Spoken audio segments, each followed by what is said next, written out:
सौंदर्य केवळ डोळ्यात नसतं, ते असतं दागिन्यांमध्येही. सोने, चांदी, हिरे आणि त्यावर तुमचं नाव कोरणारं एक विश्वासाचं नाव म्हणजेच संगमनेर येथील ओम मयूर ज्वेलर्स. पिढ्यानपिढ्यांचा वारसा असलेले दागिने आधुनिक डिझाईन सोबत आता तुमच्या जवळ. लग्नकार्य असो, सण असो वा खास क्षण, ओम मयूर ज्वेलर्स मध्ये मिळेल प्रत्येक प्रसंगासाठी खास दागिने, खास तुमच्यासाठी. ओम मयूर ज्वेलर्स म्हणजे तुमच्या सौंदर्याचा हक्काचा दागिना. सुवर्ण बस्त्यासाठी आता कशाला नाशिक पुणे, संगमनेर मध्येच आहे आता नवनवीन दागिने. आजच भेट द्या ओम मयूर ज्वेलर्स, अशोक चौक, संगमनेर, जिल्हा अहिल्यानगर. संपर्क 9372 012 044. संगमनेर तालुक्यातील जोर्वे येथील धनंजय संजय दिघे हा स्ट्रॉबेरी स्कूलचा विद्यार्थी IPS अधिकारी झालाय. स्कूलच्या प्रेसिडेंट डॉक्टर संजोत वैद्य यांनी त्याचा सत्कार सोहळा आयोजित केला होता. या कार्यक्रमासाठी तहसीलदार धीरज मांजरे, माजी प्राचार्य भगवान जोशी, प्रदीपभाई शहा, आर्किटेक्ट आणि स्कूलचे डायरेक्टर अरविंद वैद्य, प्राध्यापक संदीप वागचवरे, अजित काकडे, सिद्धी वैद्य, प्राचार्य रमेश दिघे आणि धनंजयचे वडील संजय दिघे, आई यांची उपस्थिती होती. उपस्थित मान्यवरांच्या हस्ते IPS अधिकारी धनंजय दिघे याचा सत्कार करून त्याला मानपत्र दिलं गेलं. तर या सन्मानपत्राचं वाचन सिद्धी वैद्य हिनं केलं. Strawberry English Medium School proudly presents this honor scroll to Mr. Dhananjay Dighe. In recognition of his extraordinary achievements of clearing the Union Public Service Commission (UPSC) and joining the esteemed Indian Police Services (IPS). Your journey from a humble farming family to the prestigious corridors of national service is a story of perseverance, discipline, and unwavering determination. It reflects not only your personal excellence, but also the dreams, sacrifices, and values instilled by your parents, teachers, and the society. Your success reminds us of the greatness is not defined. Your success reminds us that greatness is not defined by one's circumstances, but by one's vision, character, relentlessness, dedication to a purpose. यावेळी प्राध्यापक संदीप वागचवरे, माजी प्राचार्य भगवान जोशी, तहसीलदार धीरज मांजरे यांनी विद्यार्थ्यांना मार्गदर्शन करून धनंजय दिघे यानं मिळवलेल्या यशाबाबत त्याला शुभेच्छा दिल्यात. तर स्कूलच्या प्रेसिडेंट डॉक्टर संजोत वैद्य यांनीही धनंजयचं कौतुक केलंय. यावेळी IPS अधिकारी धनंजय दिघे यानं स्कूलबाबत आपली भावना व्यक्त केली आहे. काही वेळ धनंजय सोबत बोलत होतो आणि काही वेळ त्याला ऐकत होतो, काही वेळ त्याला बघत होतो. मला सतत जाणवत होतं की अशा प्रकारचे विद्यार्थी जेव्हा प्रशासनामध्ये येतात तेव्हा प्रशासन अधिक समाजभिमुख होण्याची शक्यता अधिक असते. याचं कारण असं आहे की आजच्या प्रशासकीय सेवेमध्ये दाखल होणाऱ्या सर्व माणसांमध्ये आपण जेव्हा काही अवतीभोवती बघतो तेव्हा प्रशासन आणि समाजामध्ये अंतर मोठ्या प्रमाणात पडतं आहे. सिद्धी त्यांना जेव्हा असं म्हणत होते की तू पहिल्यापासून जसा आहे तसाच राहिला आहे, मला फार अभिमानास्पद वाटलं. प्लेटो नावाचा विचारवंत एकदा विचार करत बसला होता. त्याला गावातली काही मंडळी आली, त्याला भेटली आणि ते म्हणाले आमच्या गावातला एक मुलगा आता नुकताच ग्रॅज्युएट झालेला आहे, त्याच्या सत्काराला तुम्हाला यायचं आहे. तेव्हा प्लेटो असं म्हणाला, मला कोणाच्याही सत्काराला यायचं नाही, शिकलेल्या माणसावर माझा भरवसा नाही. माणसं जितकी शिकतात तितकी लबाड होतात, तितकी भांगती होतात, त्यामुळे तुमच्या मुलाच्या सत्काराला येणार नाही. त्या गावची लोक इतकंच म्हणाली, तो शिकलाय पण अजिबात बदललेला नाही. ते म्हणाले मी त्याला भेटेल, त्याच्याशी बोलेल आणि मग मी ठरवेल त्या सत्काराला यायचं आहे की नाही. त्याप्रमाणे तो विद्यार्थी गेला, प्लेटोना भेटला आणि प्लेटोशी गप्पा झाल्या. तेव्हा प्लेटोचा विश्वास बसला की हा माणूस मातीशी नातं ठेवणार आहे. जसा गावातून गेला, शिकला, पण तो अजिबात बिघडला नाही, मातीशी इमान राखणारा, मातीशी प्रामाणिक असणारा हा मुलगा आहे, त्यामुळे आपण गेले पाहिजे म्हणून प्लेटो गेले. प्लेटो असं म्हणाले, ज्यांची नाती मातीशी तुटत नाही, ज्यांची नाती माणसाची तुटत नाही, असं शिक्षण जी व्यवस्था देते ते शिक्षण खरे आपण यशस्वी असतं. मला वाटतं एका शेतकऱ्याचा मुलगा आज IPS होतो आहे आणि त्याच्यामध्ये कोणताही बदल होत नाही आहे, त्याच्या चेहऱ्यावरती बदलचा भाव दिसत नाही, ही सर्वात जास्त आनंदाची गोष्ट आहे. या खात्याचं या डिपार्टमेंटचं एक बोध वाक्य सतरक्षणाय खलनिग्रहणाय. प्रत्येकाचे कामं वाटून दिलेले वेगवेगळे. आता मला शिक्षक होता आलं, मी शिकवण्याचं काम केलं. आपले पंतप्रधान नरेंद्रभाई मोदीजी ज्यावेळेला पंतप्रधान पदाच्याकडे झाले त्यावेळेला त्यांनी पहिल्यांदा त्या लोकसभेच्या पायाला डोकं टेकलं. का मला हे काम नेमून दिलेले देवानं, तसं ह्याला आज समाजाच्या रक्षणाचं काम सतरक्षण आहे. चांगल्याचं रक्षण करणं आणि जे दुष्ट असणार हा समाज पुरुष आहे, याच्यामध्ये चांगले आहेत वाईटही असणार आहेत आणि मग त्याच्यामध्ये वाईटांचं निर्धारण करणं काम सोपं नाही. ज्याच्या वेळेला फेसबुक किंवा बाकीच्या सोशल मीडियामधून आमचं मॅमची पोस्ट येते त्यावेळेला खाली मी फक्त एक साठी असतो, आमचा मान आमचा सन्मान. आम्हाला कौतुक वाटतं, आम्हाला अभिमान वाटतो की अशी विद्यार्थिनी आमच्या कॉलेजची आज एवढं विश्व उभं करू शकते. आणि म्हणून यज्ञ आचरती श्रेष्ठ तत्त्वदेव वैतरे. मोठ्या माणसाने धडे घालून द्यायचे असतात, मार्ग चालवायचा असतो आणि त्या मार्गाच्या अनुषंगाने पुढे जायचं. म्हणून ज्याच्या हातामध्ये ही सत्ता आहे त्या सत्ताधीशांनी त्या पदाधिकाऱ्यांनी आत्मभान राहून पुढे जर चाललं तर हा देश चालेल. धनंजयजी दिघे यांची संघ लोकसेवा आयोग रिपब्लिक कमिशन यांच्यामार्फत निवड झाल्याबद्दल जो त्यांच्या अभिनंदनाचा सोहळा या ठिकाणी संपन्न होतो, त्या सोहळ्यासाठी मंचावरती उपस्थित असणारे धनंजयजी, त्यांचे आईवडील, या स्कूलचे प्राचार्य सर, वैद्य मॅडम, वागचौरे साहेब, मंचावरती उपस्थित असणारे सर्वच आदरणीय गणमान्य व्यक्ती, आपण सर्व विद्यार्थी या शाळेमधील सर्व शिक्षकवृंद, आम्ही सगळ्यांना मराठी समजते ना. तुमची इंग्लिश मिडियम स्कूल आहे त्याच्यामुळे आपली सगळ्यांची मातृभाषा मराठी आहे आणि माझं तेवढं चांगलं इंग्रजी नाही की मी त्याच्यामध्ये अस्खलित भाषण करू शकेल, त्याच्यामुळं मी मराठीत बोलतो. सर्वप्रथम मी धनंजयजी यांचं अभिनंदन करतो, त्यांच्या आईवडिलांचं हार्दिक अभिनंदन करतो की त्यांनी जे परिश्रम घेतला आहे त्या परिश्रमामधून त्यांना हे यश मिळालेलं आहे. आपल्या प्रशालेचं, वैद्य मॅडम आणि आपले सर्व प्राचार्य सर आणि सर्व स्टाफ यांचे हार्दिक अभिनंदन करतो की आपला एक विद्यार्थी देशामधील सर्वात अवघड समजली जाणारी जी परीक्षा आहे या परीक्षेमधून यश मिळवतो आहे. आणि खऱ्या अर्थानं हे यश संपादन झाल्यानंतर परिवार म्हणून, व्यक्ती म्हणून त्यांना आनंद तर असतोच, पण त्यासोबतच ज्या शाळेमध्ये शिकले, ज्या शिक्षकांच्या सोबत त्यांनी शिक्षण घेतलं, त्यांना पण एक मोठा अभिमान असतो. ज्या दिवशी धनंजयच्या वडिलांचा फोन आला आणि त्यांनी मला सांगितलं की मॅडम आपला स्टुडंट IPS ऑफिसर झालाय, आणि त्यावेळेला माझ्यासमोर एक जण बसलेले होते आणि मी त्यांना म्हटलं की अहो आमच्या स्कूलचा विद्यार्थी IPS ऑफिसर झालाय. आणि सर तुम्हाला खोटं वाटेल, मला पण IPS ऑफिसर व्हायचं होतं. माझं हे ड्रीम होतं की मला IPS ऑफिसर व्हायचंय. मी कॉलेजला असल्यापासून मी NCC पण घेतली, कशासाठी मला IPS ऑफिसर होता यावं, मला त्याचा अभ्यास करता यावा. मी माझ्या वडिलांच्या खूप मागे लागली, मला IPS ऑफिसर व्हायचं आहे, मला तो अभ्यास करायचा BSc नंतर.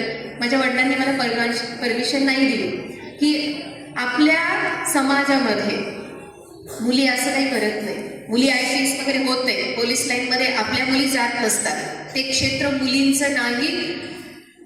त्यामुळं माझा तो जो काही जे स्वप्न होतं ते तिथेच त्याचं काय म्हणतात ना, स्वप्नांचा चुरा होऊन गेलेला होता. कारण मी किरण बेदीवरनं खूप जास्त इम्प्रेस्ड होते. किरण बेदी माझ्यासाठी एक आयडॉल होती नेहमीच. मग IPS होता येत नाही आणि किरण बेदी सारखं तर मला बनायचं होतं, तर मी काही दिवसानंतर किरण बेदी सारखी हेअरस्टाईल सेवायला सुरुवात केली. मी चालायची पण तिच्यासारखीच की आपण किरण बेदी झालेलो आहोत. आणि एक स्वप्न होतं, कधी ना कधी मला किरण बेदींना भेटायचंय, कधी ना कधी त्या लेडीला मला बघायचंय. का तर ती IPS झाली होती, इंडियातली फर्स्ट IPS होती किरण बेदी. आणि लखनौला एक असाच कार्यक्रम होता, एक इंटरनॅशनल कॉन्फरन्स होती जिथे 14 देशातली लोक एकत्र येणार होती. आणि त्या ठिकाणी मी आणि योगिता दिघे मॅडम आम्ही दोघीजणी गेलो. तिथे एक पेपर प्रेझेंट करायचा होता स्कूलबद्दल की काय इनोव्हेटिव्ह तुम्ही तुमच्या स्कूलमध्ये करता.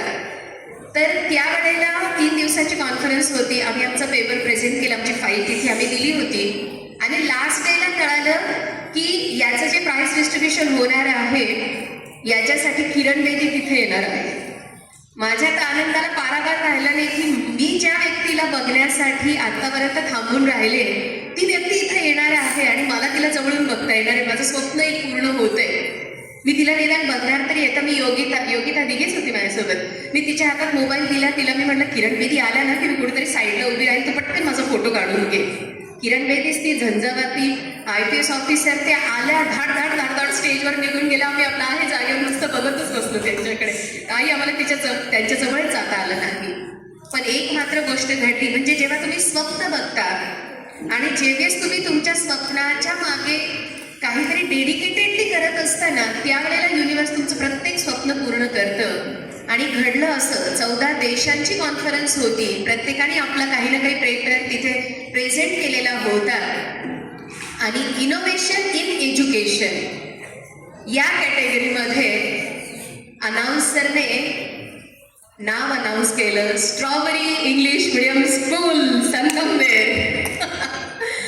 आणि आपल्या स्कूलचं नाव अनाऊन्स झालं आणि मी अक्षरशः धावत पळत स्टेजवरती गेले, कारण आता मला ऑफिशियली किरण बेदींच्या हातून अवॉर्ड मिळणार होतं आणि आता मला कुठे साईडला उभं राहायचं नव्हतं. तर मी त्यांच्याकडून अवॉर्ड घेताना एक ऑफिशियल फोटो काढणार होते. त्यामुळे मला असं वाटतं की जेव्हा आपण स्वप्न बघतो त्यावेळेला ते स्वप्न कोणत्या ना कोणत्या रूपाने पूर्ण होतात. जरी मी IPS ऑफिसर नाही बनले तरी पण माझ्या हातून कदाचित ही स्कूल निर्माण झाली. या स्कूलचा पेपर प्रेझेंट करताना मी किरण बेदींना भेटले आणि त्यांच्या हस्ते मला अवॉर्ड पण मिळाला, जो मी माझ्या केबिनमध्ये अगदी माझ्या डोळ्याच्या समोर लावले. कारण स्वप्न पूर्ण होणं काय असतं हे मला त्यातून शिकता यावं. आणि जेव्हा धनंजय IPS झाला, मी म्हटलं अरे माझं हेही स्वप्न, म्हणजे म्हणतात ना की आपल्या मुलांकडनं आपण अपेक्षा करतो की माझं स्वप्न अधुरं राहिले, माझ्या मुलांनी ते पूर्ण करावं.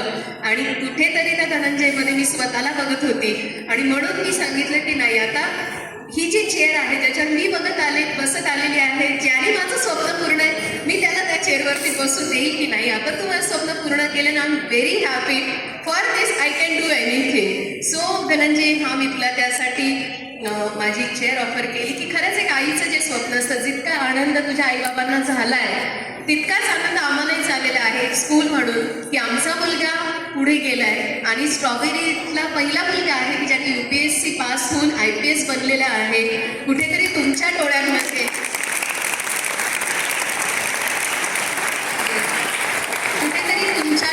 आम्ही आमची पण स्वप्न बघत असतो. आणि जेव्हा तुम्ही आमची स्वप्न पूर्ण करतात ना, तितकाच आनंद हा प्रत्येक टीचरला होत असतो, आईबाबांनी इतकाच आनंद आम्हाला पण होत असतो. त्यामुळे तुमच्यावरती जरी आम्ही म्हणत असतो अभ्यास करा, काहीतरी करा, स्वप्न बघा, मोठं व्हा, हे आम्ही कुठेतरी तुम्हाला एक डायरेक्शन देत असतो. आणि जे आम्ही नाही करू शकलो तुमच्या रूपाने जर ते आलं प्रत्यक्षामध्ये, तर माझे गुरु भगवान जोशी सर हे नेहमी सांगतात की जेव्हा शिष्य मोठा होतो ना, म्हणजे हे एक क्षेत्र असं आहे की जिथे आपला शिष्य मोठा होताना बघताना अभिमान वाटतो. माझी स्कूल बसच्या रोडनीच मी येत होतो, तर ते एकदम फ्लॅशबॅक झालं माझ्यासाठी की याच रोडनी मी येत होतो स्कूल बसमध्ये, तेच रस्ते, इथं आल्यावरती स्कूलचा बोर्ड बघितला, तोच रस्ता, पुन्हा आतमध्ये आल्यावरती स्कूलची बिल्डिंग बघितली, तर संपूर्ण ज्या मेमरीज आहेत त्या हिट झाल्यात. आल्यानंतर दिघे सर भेटले पहिले. तसं मला सर्वात पहिले तर एक ग्रॅटिट्यूड एक्सप्रेस करायचं आहे माझ्या टीचर्ससाठी. मॅम असेल किंवा दिघे सर असेल किंवा योगिता मॅडम असेल किंवा अजूनही माझे खूप सारे टीचर्स, इथं मी शरद सर दिसले, पुन्हा श्रद्धा मॅडम पण असते. तर या सर्वांचं खूप मोठं योगदान आहे माझ्या सक्सेसमध्ये. असं म्हणतात की स्कूल, शाळा, पॅरेंट्स आणि सोसायटी ह्या तुमच्या प्रायमरी इन्स्टिट्यूट असतात तुमच्या सोशलायझेशनसाठी. तुम्ही ज्या व्हॅल्यू इन्कल्केट करतात, तुमची जी पर्सनॅलिटी बनती, तुम्ही जे ॲटिट्यूड फॉर्म करतात, तर त्याच्यामध्ये ह्या 3 इन्स्टिट्यूटचा खूप मोठा रोल असतो. आणि माझ्या लाईफमध्ये देखील शाळेचा खूप मोठं योगदान आहे, माझ्या टीचर्सचा. जरी आज मी इथे उभे आहे तर मला हे आठवत नाही आहे की माझ्या टीचर्सनी मला काय शिकवलं किंवा ते लेसन्स, ते चॅप्टर्स, ते मला काही आठवत नाही आहे. पण जे व्हॅल्यूज त्यांनी आम्हाला शिकवलेत, जे लाईफ लेसन्स आम्हाला त्यांनी दिलेत, तर ते नक्की कुठेतरी त्याचा फायदा झाला आहे. त्याचमुळे मी आज इथं आहे. तर खूप खूप धन्यवाद मॅडम, सर आणि सर्व टीचर्स.